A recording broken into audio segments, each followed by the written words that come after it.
चीज दान में दे दी तो आपको दान करने का पूरा फल प्राप्त होगा। उसके बाद में ऐसे महर्षियों को मान्यता है जो सवाल या याचना करने के बाद दिया गया हो वह दान आधा ही फल देने बताया गया है। और दूसरा दान सामने वाले ने कहा कि मेरे को भूख लगी है, मेरे को पानी चाहिए या इस चीज की आवश्यकता है, फिर आपने दिया तो उसका आधा फल मिलता है दाता को।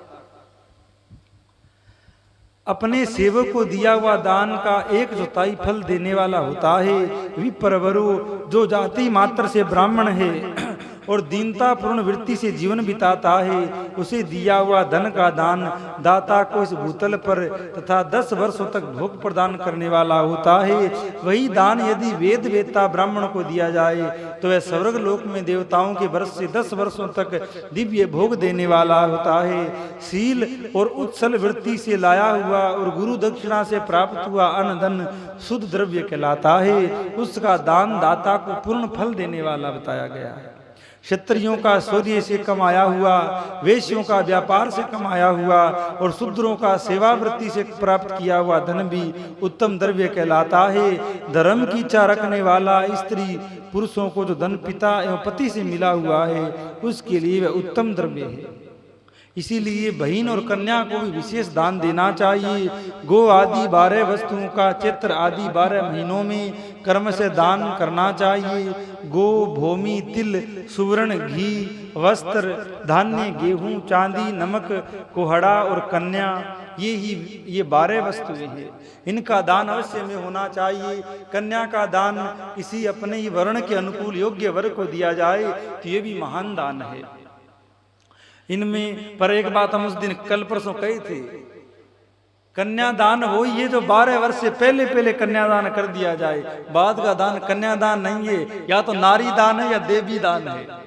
12 वर्ष से पहले जो कन्या है उसका जो दान कर देता है, विवाह कर देता है, उसी को कन्यादान कहा गया है। और हमको तो ऐसे लगता है जैसे वर्तमान समय में घटनाएं घटती है उसके हिसाब से तो आने वाले समय में यही उचित होगा। और ये पुरानी परंपराएं थी, पर पढ़े लिखे लोगों ने कहा ये तो बड़ी रूढ़िवादियों की सोच है, ये है वो है करके, और बोले बाल विवाह बंद करो। ठीक है, बाल विवाह नहीं होना चाहिए, पर विवाह बालकपन में कर दिया जाए और उसकी विदाई जब वो समझदार हो तब कर दी जाए, पर कन्यादान 12 वर्ष से पहले ही कर दिया जाना चाहिए। हर युग में यही आज्ञा है। अब ध्यान दीजिए, क्या दान करने से किस चीज की पुष्टि होती है? भूमि का दान ये लोक और परलोक में प्रतिष्ठा आश्रय की प्राप्ति कराने वाला है। और भूमि का दान सबसे बड़ा होता है। जिस व्यक्ति ने ये स्थान दान में दिया है उसका दान सबसे बड़ा माना जाए, क्योंकि उसने मंदिर बनवाया, उसकी जगह पर मंदिर बना और आज ये उसी की भूमि पर बैठ करके कथा हो रही है। भले दान में देने के बाद में दाता का अधिकार उस वस्तु पर नहीं रहता है। आपने कोई वस्तु किसी को दान दे दी तब आप नहीं कह सकते कि ये वस्तु मेरी है। अब ये दाता दान जिसने ग्रहण किया है उसकी हो गई है, लेकिन तुम ये मत कहो पर उसका पुण्य तुमको हमेशा मिलता रहेगा। अब जब इस इतनी जगह में धर्म के कार्य होंगे, भंडारा होगा, पूजा पाठ होगा और होगा, तो कुछ न कुछ पुण्य का अंश जमीन देने वाले को उससे प्राप्त होगा। और जो भी सहयोग करता है उसको तो प्राप्त होता ही है। उसके बाद हम आपको कहें कि धर्म स्थान में, सार्वजनिक क्षेत्र में जो कोई पीपल वृक्ष, वट वृक्ष, नीम इत्यादि लगाता है उसको भी महान पुण्यों की प्राप्ति होती है। और जो बड़ और पीपल लगाता है उसको तो रोज 1000 ब्राह्मणों को भोजन कराने का पुण्य मिलता है जो एक पीपल लगा देता है। और खाली लगाना नहीं, लगाकर उसको देख रेख करके उसको बड़ा कर दिया जाए।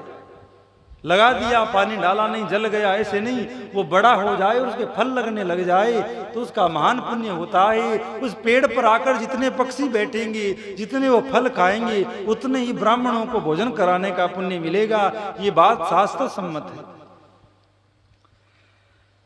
घी का दान पुष्टिकारक होता है, वस्त्र का दान आयु की वृद्धि करने वाला होता है, ऐसा जानना चाहिए। धान्य का दान अन्न धन की समृद्धि की में कारण होता है।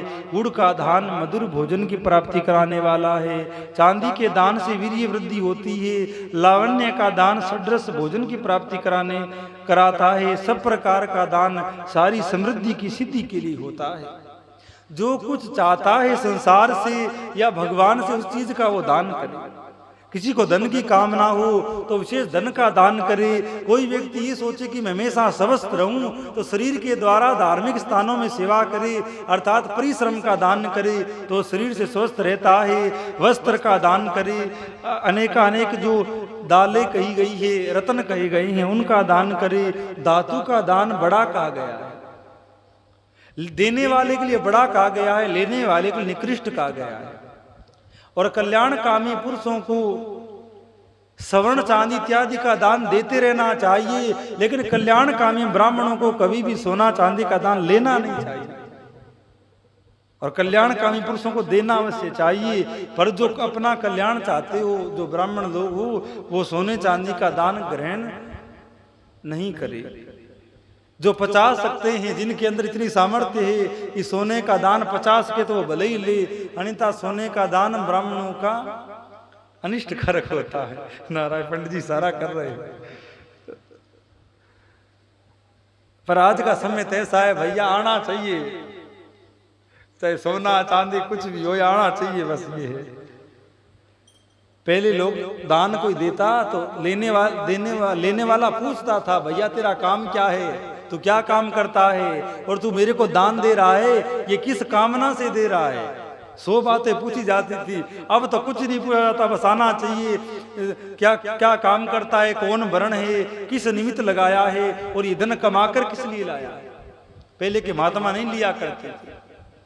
बुंदेलखंड में एक बेतवा नदी बहती है, बेतवा नदी के ऊपर घाट बनना था, और वहाँ जो बुंदेलखंड, झांसी, ललितपुर इत्यादि का जो क्षेत्र बड़ा गरीब क्षेत्र है, बैकवर्ड एरिया है, गरीबी बहुत है। तो वहाँ एक सिद्ध पुरुष हुए शरणानंद जी महाराज, उन्होंने अपने सब सेवकों को इकट्ठा किया और कहा कि भैया ये घाट बनाना है, यहाँ सब लोग तीर्थ पर स्नान करने आते हैं, पूर्णिमा, अमावस्या, एकादशी, तो इसलिए घाट बनाना है, तो यहाँ लोग स्नान करें।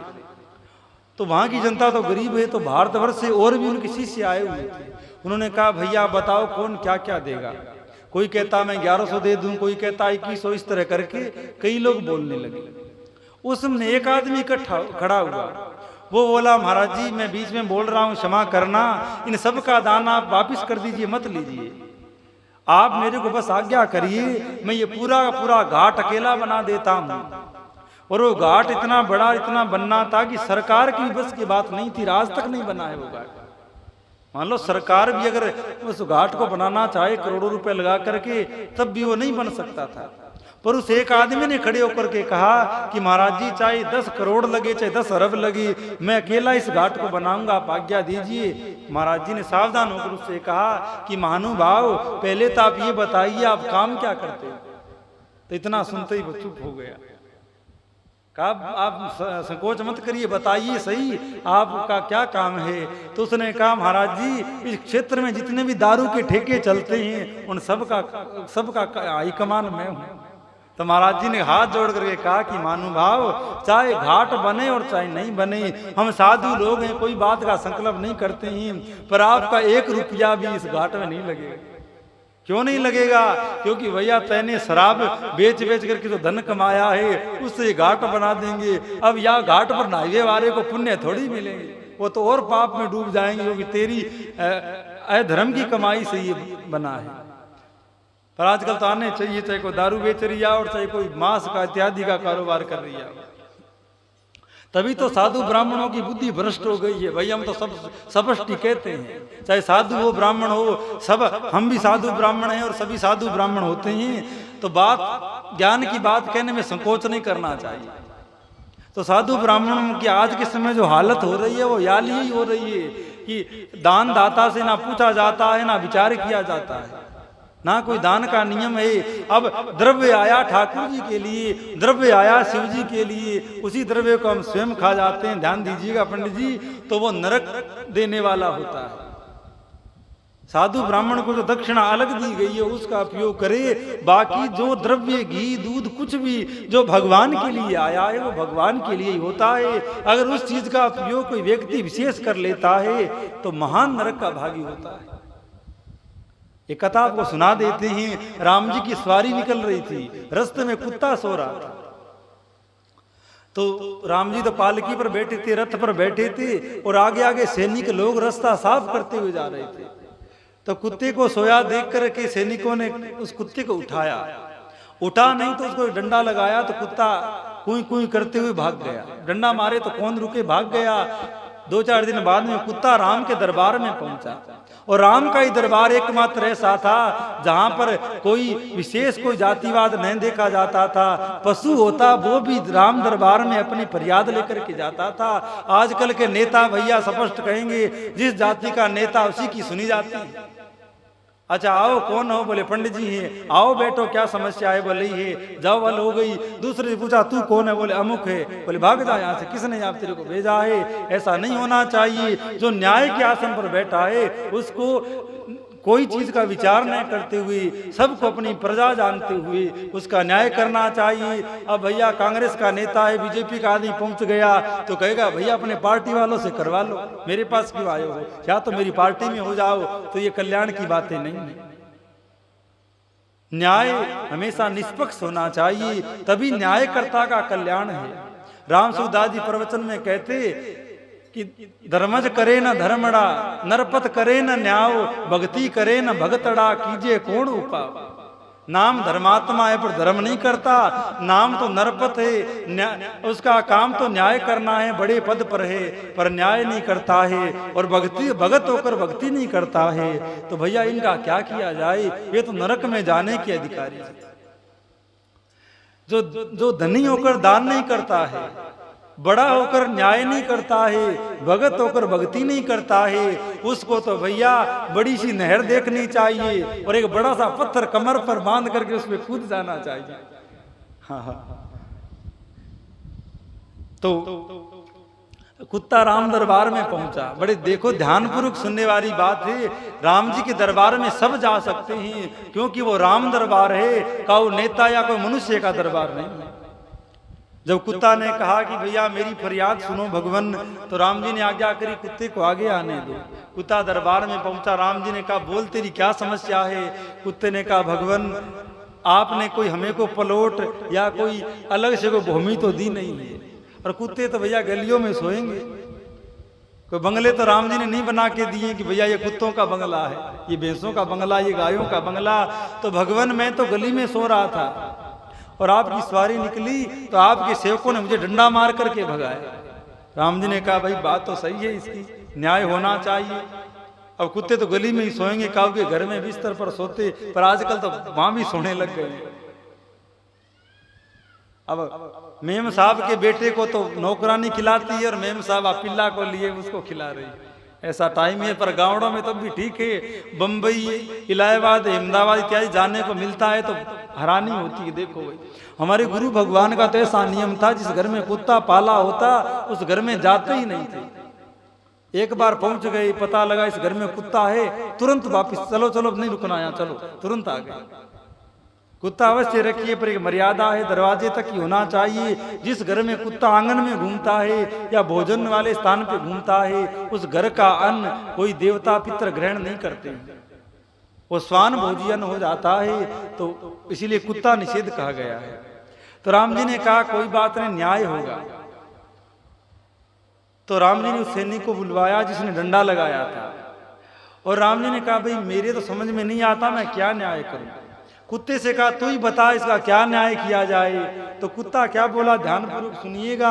एक कलिंजर मठ है दक्षिण में, बड़ा ही सन्यासियों का एक आश्रम है जो बहुत पुराना है, उसका नाम कलिंजर मठ है, जो धन के मामले में बहुत धनवान मठ है, जैसे कोई कमी वहां पर नहीं है।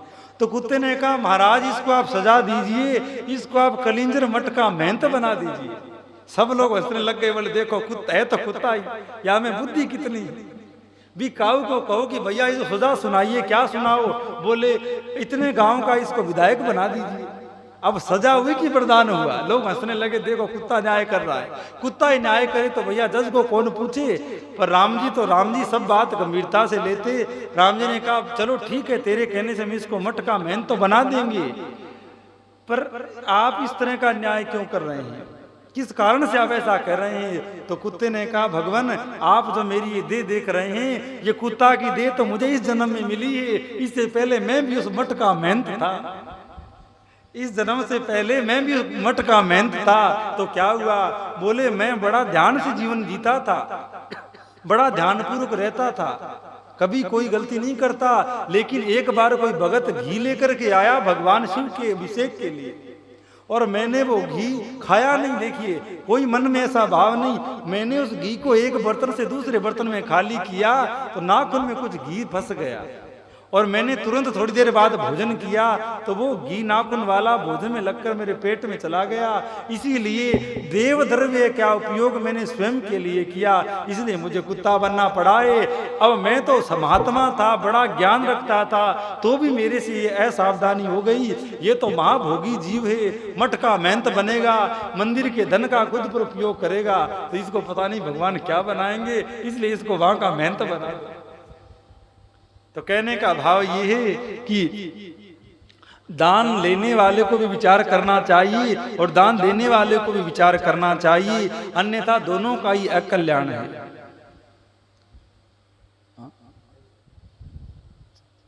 5-10 मिनट और बोलते हैं, फिर चाय पानी तैयार है, अभी कर देते हैं।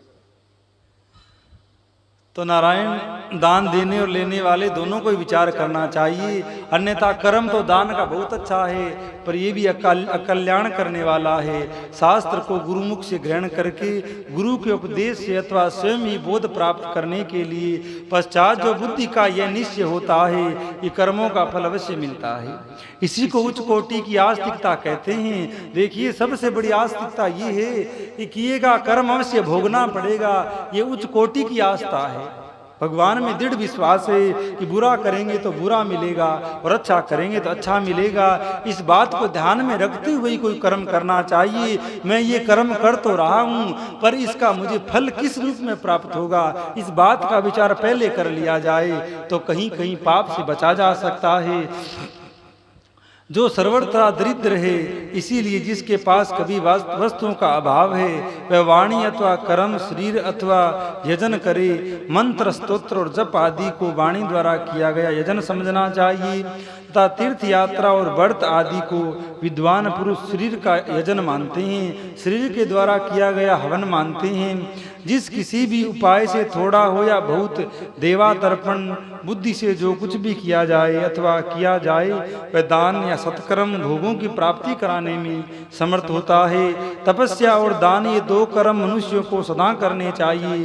ता ऐसे ग्रह का दान करना चाहिए जो अपने वर्ण चमक दमक या सफाई और गुण सुख सुविधा शोभित हो। ये जो विशेष दान दाता है उनके लिए है, जो घर वगैरह इत्यादि ब्राह्मणों को देते हैं उनके लिए वह अतिशय मात्रा में और सब प्रकार से भोग प्रदान करने वाला होता है। उस दान से विद्वान पुरुष ये लोक और परलोक में उत्तम जन्म और सदा सुलभ होने वाला भोग पाता है। और दान में ऐसी वस्तु देनी चाहिए जैसी हम स्वयं ग्रहण करें। अब खूब तो भैया खूब अच्छे वस्त्र पहन लिए, दान में देने के लाए, बड़ियों कह दिया दान में देना है दे दो कोई सामान्य सा, तो जैसे आप स्वयं पहनो वैसा ही वस्त्र, वैसा ही अन्न, वैसा ही जो कुछ दो, तो उत्तम वस्तु का दान करना चाहिए। अब कई लोग तो यहाँ तो ऐसे नहीं है, कई होते बोले जो चीज घर में व्यर्थ है ना वही बोले पंडित जी को दान में दे दो, अपने तो काम के नहीं है, पंडित जी को दे दो कोई काम में ले लेंगे। अरे राम राम, तो ऐसा नहीं करना चाहिए, ऐसे दान से कल्याण नहीं है।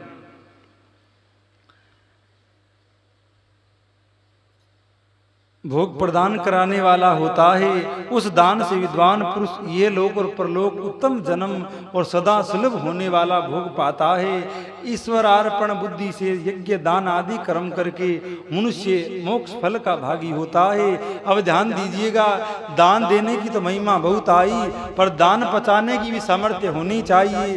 आप साधु लोगों को खूब दान देते हैं, मंदिरों में खूब दान देते हैं, तो भगवान के अलावा कोई दान पचाने में विशेष ही समर्थ हो सकता है।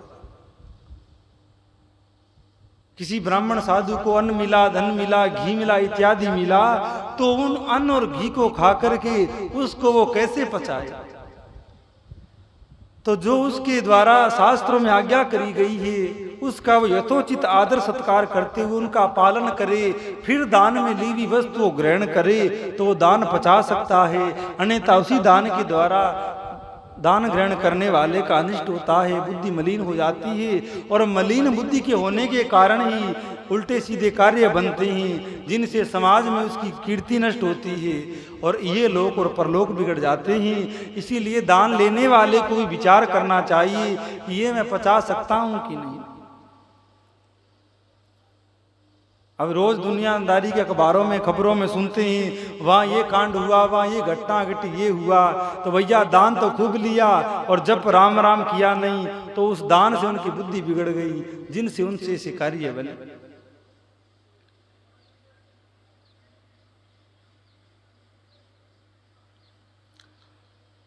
एक कोई महात्मा एक कथा सुनाती, कोई महात्मा थे, उनको किसी ने भोजन पर बुलाया और महात्मा ने भोजन किया और अपने घर चले गए।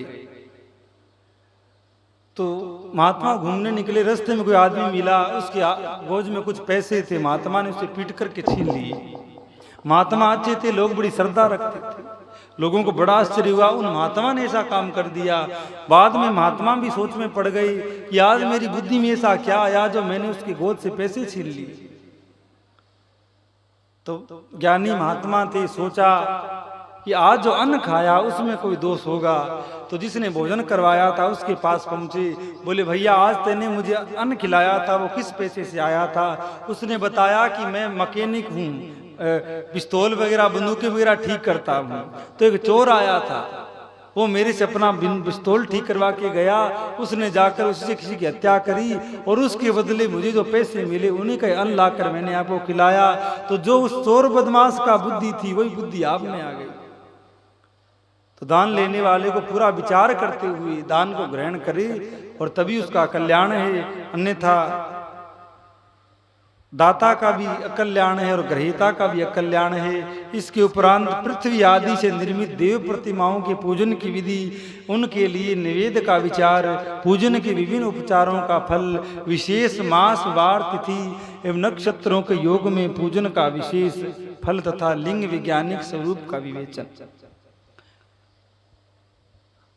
तो एक बार कुछ देर बीच में विश्राम करिए, नित्य की भांति चाय पानी पीजिए और फिर पुनः कथा प्रसंग में प्रवेश करें। राधे। श्री राम जय जय राम, श्री राम जय जय राम, श्री राम जय जय राम, श्री राम जय जय राम, श्री राम जय जय राम, श्री राम जय जय राम, श्री राम जय जय राम, श्री राम जय जय राम। श्री रामचंद्र भगवान की जय, श्री शिव महापुराण की जय, उमापति महादेव की जय, श्री हनुमान जी महाराज की जय, श्री हरिराम जी